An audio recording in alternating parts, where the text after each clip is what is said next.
કે હિન્દુ અને હિન્દુત્વનો અર્થ શું છે।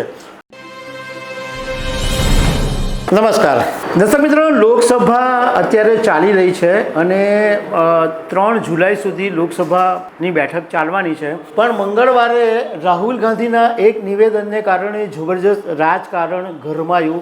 રાહુલ ગાંધીએ ભગવાન શિવનો એક ફોટો બતાવીને એમ કીધું કે જે લોકો પોતાને હિન્દુ કહે છે એ લોકો 24 કલાક હિંસાની અને નફરતની જ વાતો કરે છે। તો બીજી તરફ પીએમ મોદીએ એમ કીધું કે વિપક્ષ આખા હિન્દુ સમાજને હિંસક ગણાવે છે। મતલબમાં આ બધી બાબતોને કારણે એક જબરજસ્ત રાજકારણ ગરમાયું। તો રાજકારણ વિશે હું તમારી સાથે વાત નહીં કરું, પરંતુ હું તમારી સાથે એ વાત કરીશ કે હિન્દુ અને હિન્દુત્વનો અર્થ શું છે। તો એના વિશે હું વાત કરીશ। મારું નામ રાજેશ શાહ છે અને તમે જોઈ રહ્યા છો ખબર છે.com। દર્શક મિત્રો, ઇતિહાસકારોનું કહેવું છે કે કદાચ 5000 વર્ષ કરતાં પણ પહેલાં હિન્દુત્વ શબ્દની હાજરી હતી। આજે આખી દુનિયાની અંદર હિન્દુત્વ ફેલાયેલું છે અને ભારતમાં 90% વસ્તી હિન્દુઓની છે। દુનિયાની અંદર ખ્રિસ્તી અને ઇસ્લામ પછી હિન્દુ ધર્મ 3જા નંબરનો સૌથી મોટો ધર્મ છે। જ્યારે હડપ્પા સભ્યમાં હિન્દુત્વના પુરાવા જોવા મળે છે।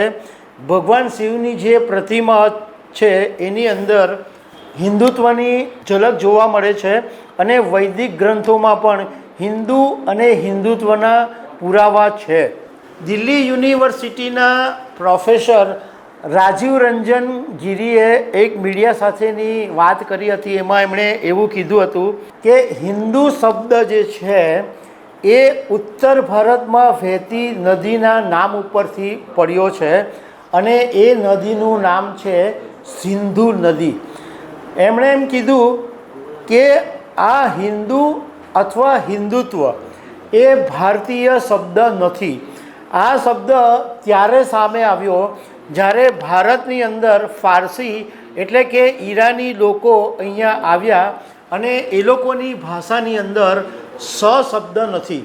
આપણે જે સગડીનો સ બોલીએ છીએ એ શબ્દ ફારસીઓની ભાષામાં નથી, એટલે એમણે સિંધુ નદીને બદલે હિન્દુ નદી એવું બોલવા માંડ્યું।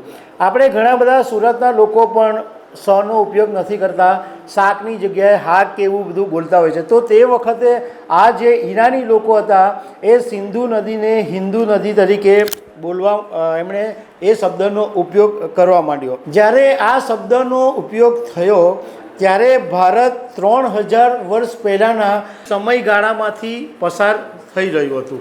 બીજું એક એવું બી કહેવામાં આવે છે કે 16મી સદીમાં મોગલો અને તુર્કીઓથી પોતાની જાતને અલગ દેખાડવા માટે ભારતના લોકોએ પોતાની જાતને હિન્દુ કહેવાનું શરૂ કરી દીધું હતું। બીજું એક હિન્દુત્વ શબ્દ ચીનનું એક પુસ્તક છે record of the western region, અને આ જે પુસ્તક છે એ ચીની યાત્રી અને બૌદ્ધ ભિક્ષુક હેનસોંગે લખેલું છે।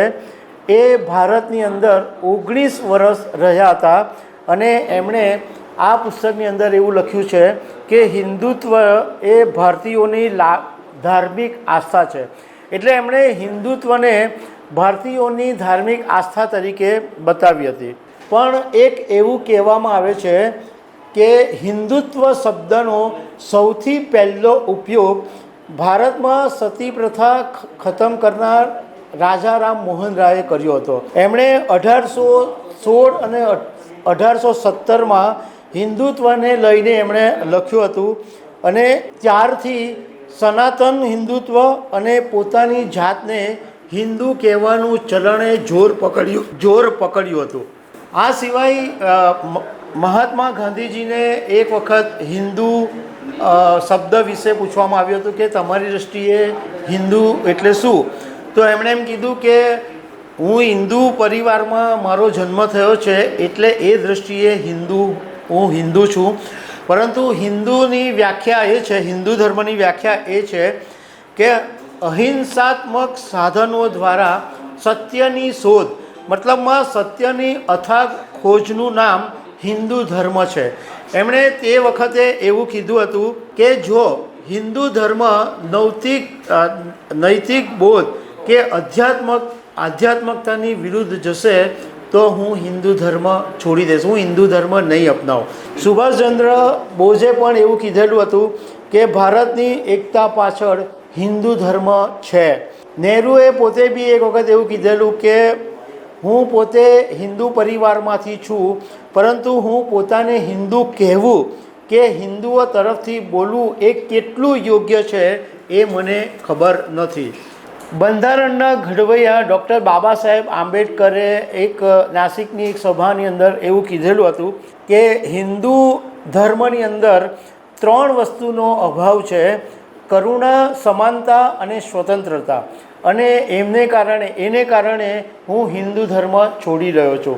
અને એ પછી બાબા સાહેબ આંબેડકરે બૌદ્ધ ધર્મ અપનાવી લીધો હતો. તો દર્શક મિત્રો, આવી અનેક વાતો સાથે અમે તમને મળતા રહીશું. Thank you very much.